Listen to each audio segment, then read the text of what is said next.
Assalamualaikum warahmatullahi wabarakatuh. Pada kali ini kita akan membahas tentang ruang lingkup hukum perdata. Pengertian hukum perdata. Hukum perdata adalah hukum yang mengatur hubungan hukum antara orang atau badan hukum yang satu dengan yang lain dalam masyarakat dengan menitikberatkan pada kepentingan perseorangan. Istilah hukum perdata pertama kali diperkenalkan oleh Prof. Djojo Diguno sebagai terjemahan dari bahasa Belanda, yaitu Bulgarisch Wetboek BW pada masa pendudukan Jepang. Para ahli memberikan batasan hukum perdata seperti berikut. Van Denen mengartikan hukum perdata, khususnya pada abad ke-19, adalah suatu peraturan yang mengatur tentang hal-hal yang sangat esensial bagi kebebasan individu, setiap orang dan keluarganya, hak milik dan perikatan. Sedangkan hukum publik memberikan jaminan yang minimal bagi kehidupan pribadi. Pendapat lain yaitu Volmar, dia mengartikan hukum perdata adalah aturan-aturan atau norma-norma yang memberikan pembatasan dan oleh karenanya memberikan perlindungan pada kepentingan perseorangan dalam pembagian yang tepat antara kepentingan yang satu dengan kepentingan yang lain dari orang-orang dalam suatu masyarakat tertentu, terutama yang mengenai hubungan keluarga dan hubungan lalu lintas. Hukum perdata merupakan salah satu bidang hukum yang mengatur hak dan kewajiban yang dimiliki subjek hukum. Hukum perdata bertujuan untuk mengatur hubungan di antara penduduk atau warga negara sehari-hari, seperti kedewasaan seseorang, perkawinan, perceraian, kematian, waris, harta benda, kegiatan usaha, dan tindakan bersifat perdata lainnya. B. Pengertian hukum perdata menurut para ahli. 1. Prof. Subekti.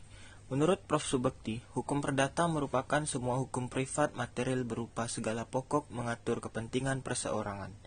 2. Prof. Sudiono Mertokusumo.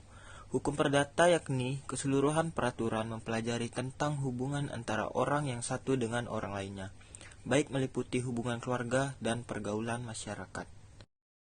Selanjutnya pembagian hukum perdata. Pertama, hukum perdata material ialah mengatur kepentingan-kepentingan perdata setiap subjek hukum.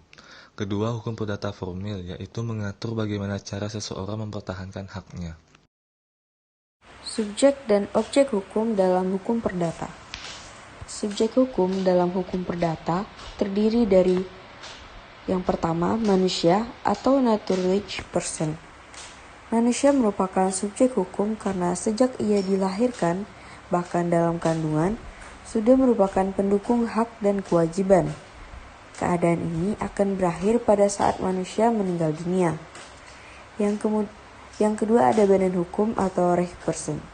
Selain manusia, badan hukum juga merupakan pendukung hak dan kewajiban. Badan hukum dapat melakukan perbuatan hukum layaknya manusia.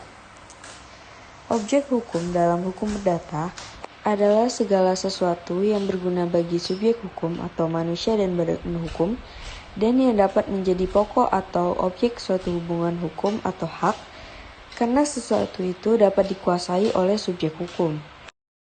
Sejarah hukum perdata di Indonesia. Hukum perdata tertulis yang berlaku di Indonesia merupakan produk hukum perdata Belanda yang diberlakukan dengan asas konkordansi, yaitu hukum yang berlaku di negeri jajahan sama dengan ketentuan yang berlaku di negeri penjajah. Dalam perspektif sejarah, hukum perdata yang berlaku di Indonesia terbagi menjadi dua periode. Yang pertama sebelum Indonesia merdeka. Indonesia sebelum merdeka sebagai negara jajahan, maka hukum yang berlaku di Indonesia adalah hukum bangsa penjajah. Hukum perdata yang diberlakukan bangsa Belanda untuk Indonesia mengalami adopsi dan perjalanan sejarah yang sangat panjang. Hukum perdata Belanda merupakan kombinasi dari hukum kebiasaan atau hukum Belanda kuno dan kode sivil Perancis. Tahun 1838, kodifikasi hukum perdata Belanda ditetapkan dengan STBL 838. Pada tahun 1848, kodifikasi hukum perdata Belanda diberlakukan di Indonesia dengan STBL 1848. Dan 7 tahun kemudian, hukum perdata di Indonesia kembali dipertegas lagi dengan STBL 1919. Setelah Indonesia merdeka, hukum perdata yang berlaku di Indonesia didasarkan pada pasal 2 Aturan Peralihan Undang-Undang 1945, yang pada pokoknya menentukan bahwa segala peraturan dinyatakan masih berlaku sebelum diadakan peraturan baru menurut undang-undang tersebut, di dalamnya hukum perdata Belanda yang berlaku di Indonesia. Hal ini untuk mencegah terjadinya kekosongan hukum atau rechtsvacuum di bidang hukum perdata. Undang-Undang Hukum Perdata atau KUHP merupakan produk peraturan perundang-undangan warisan masa penjajahan Belanda. Menurut buku Hukum Perdata Indonesia yang ditulis oleh Abdul Qadir Muhammad di halaman 5, Burgerlijk Wetboek atau KUHP adalah kodifikasi hukum perdata Belanda yang isi dan bentuknya sebagian besar serupa dengan Kode Sivil Prancis atau kodifikasi hukum perdata Prancis. Lalu, karena Belanda pernah menjajah Indonesia, maka KUHP Belanda ini diusahakan kerajaan Belanda supaya dapat diberlakukan pula di Hindia Belanda.